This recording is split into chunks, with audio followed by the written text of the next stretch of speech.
The Major League Baseball All-Star Game is over, and because of that, we've kind of reached a unique spot on the sports calendar. Yesterday, one of the only days of the year where there is absolutely nothing going on in any of the four major sports in this country, and as a result, ESPN's able to step in with their own made-for-TV award show, the ESPYs. That was the only thing, really, that happened last night. It took place in L.A., and comedian Shane Gillis was the host for the first time. The big question now is, how do you think Shane Gillis did? Well, I will let you guys decide. Bill Belichick was part of the opening monologue. Shohei is a once-in-a-generation talent. No one's been able to do what he does at so many positions, pitcher, hitter, and bookie. A bookie is what Bill Belichick reads to his girlfriend before bedtime. They do. They read The Very Horny Caterpillar, The Little Engine That Could But Needed a Pill First, and, of course, the classic Goodnight Boobs. All right. He started with that one. Not bad. Not terrible, but not bad. No, the bookie line is very good. Yes. That's funny. Yeah. I like that. So he started with Belichick, and then, of course, you go with other people of note throughout the sports year. Let's see how he did with Shedeur Sanders. Shedeur Sanders had his jersey number retired at Colorado this year, and people are saying it's because of nepotism, because of his father, and it's not. It's because he went 13-12 over his career, and he almost won the Alamo Bowl. Definitely not nepotism, right? All right. All right. He stumbled over the punchline a little bit, but it's Beginning to fade a little bit. See, here, Beginning to fade just a wee bit. as Norm Macdonald famously found out, these people that he's talking about, Shedeur Sanders is there, right? He's in the room. Yep. Yes. You're making fun of him to his face. They never take it well. No. Shedeur Sanders looked like he was ready to crawl under his chair. Nobody around him is going to laugh at him. Like, that's why Shane Gillis is like, that joke bombs. Well, you're in a room full of people who, for the most part, have been told that they are great since the age of 10, 12, at the latest 15 years old. You are great. You are going to be a star. You are in the you're among the very best in the world at this. That is going to affect you in some way.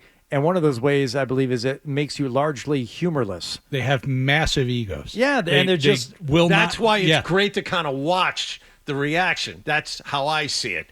I mean, look, this whole thing is contrived. They only give awards to the people that can actually make the event. You know, it's all scripted. I don't know. As an Eagles fan, I'm celebrating harder than when they won the Super Bowl because they were they won the best team award. Congratulations. They beat all the champions from all the sports. I'm very happy for you, Ryan. Gillis was done with Shedeur Sanders. Now it was time for the main event. Caitlin Clark, I mean, she's the most famous person. She, of course, was not there, but they were Caitlin Clark jokes. I will play you two of them. These are the main two that Shane Gillis had. Okay. You ready? I was thinking about this last time. Like, we're going to play this one? Oh, yeah. We're playing. Okay. A big year for the WNBA. I love Caitlin Clark. Hell yeah. Caitlin Clark, she and I have a lot in common. We're both whites from the Midwest who have nailed a bunch of threes. All right. There you go. Lighten up a little. All right. That's one. Not a bad line. That's good. Not bad, but this is the one Hardy was scared of. When Caitlin Clark retires from the WNBA, she's going to work at a Waffle House so she can continue doing what she loves most, fist-fighting black women. Okay. It's right about this time that the Disney executives were wondering who booked this guy. The backlash, and I had to go to X because that's where you get the most backlash and people just outrage. The backlash was tremendous. Everyone was so angry at him for telling this joke. And I just like you were saying, Okay, Ryan, but not a lot of people laughing. who is angry? Waffle House? Black women? Caitlin Clark? It seemed like black men, to be honest with you, were the most angry from what I saw online last night. I don't know why, but that seemed to be the case. Okay. I don't know how you get angry over it.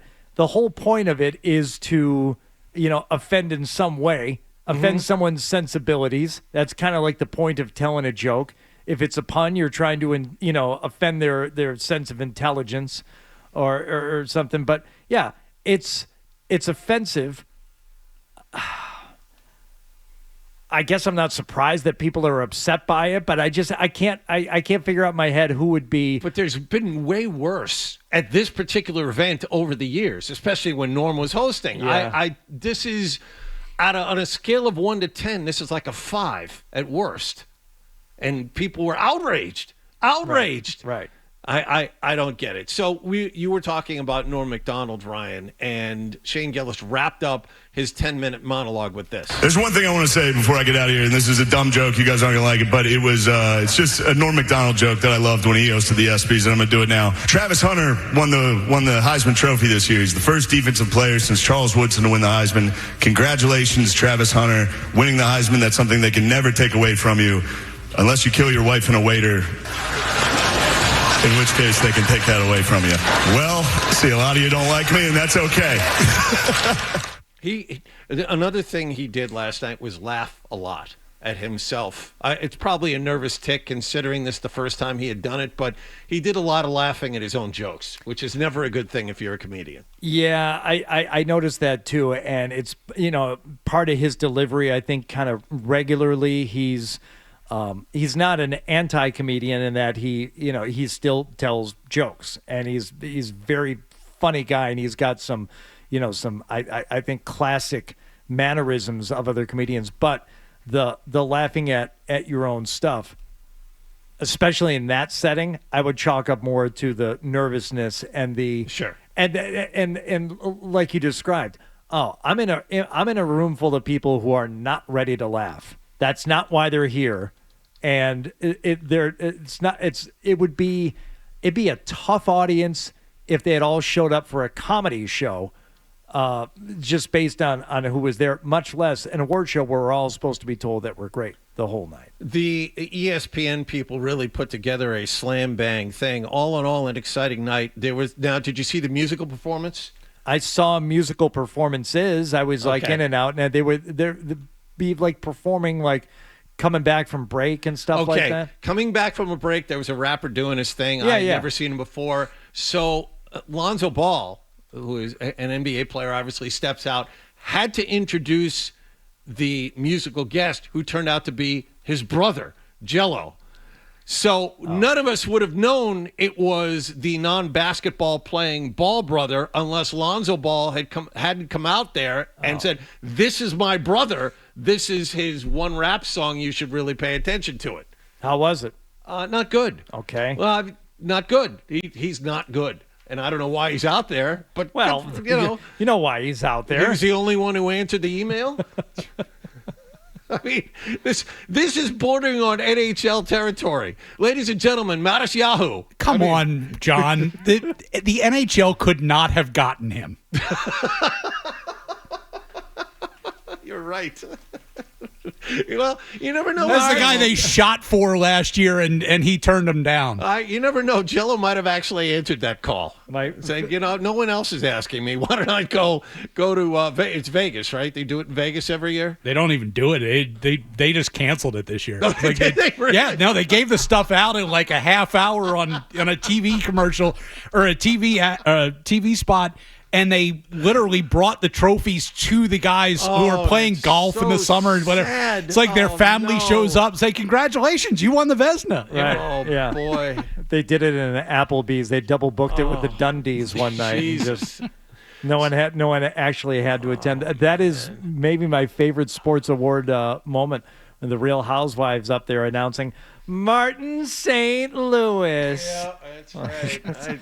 Did anyone prep you people? No, we're just happy we have this reality TV star who knows nothing about our sport deliver this award. You don't have to know anything about the sport. Phonetically spell the name on the prompter or on the card. Like, make some small effort so that you can have an actual show. Oh, man. All right, so some of the people who did win, though, were not there. At the end of the night, well, Caitlin Clark won an award, and she was the best WNBA player. You really couldn't give it to anybody else. But she's, the WNBA season's going on right now. They had a game last night, so she was not there. Was Cooper Flagg there? I don't know. Okay, I didn't 'cause see he him. won. I know. At the end of the night, Shea Gilgeous-Alexander won Best Male Athlete. He was there. And Simone Biles won for Best Female Athlete. She was there. So I have a feeling, I may be wrong, they tried to give the awards to the people that would actually attend. That seemed to be the pattern for the evening. Okay. I mean, there's some of these you just Scotty Scheffler is at Royal Point Port Rush right now playing. Yes. I don't like the fact that John doesn't gonna seem to think these awards are on the up and up. Yeah, that's not. I mean, are you telling me that Price Waterhouse doesn't tabulate the results and keep them under lock and key until the time that they were actually presented on stage? I know. It's a character flaw I'm working through. But some of these you're not. There's no one else you're going to give it to. You're going to give it to Scotty Scheffler, and he absolutely can't be there, and it would be ridiculous to give it to anyone else. So some of these, there's like no way around it.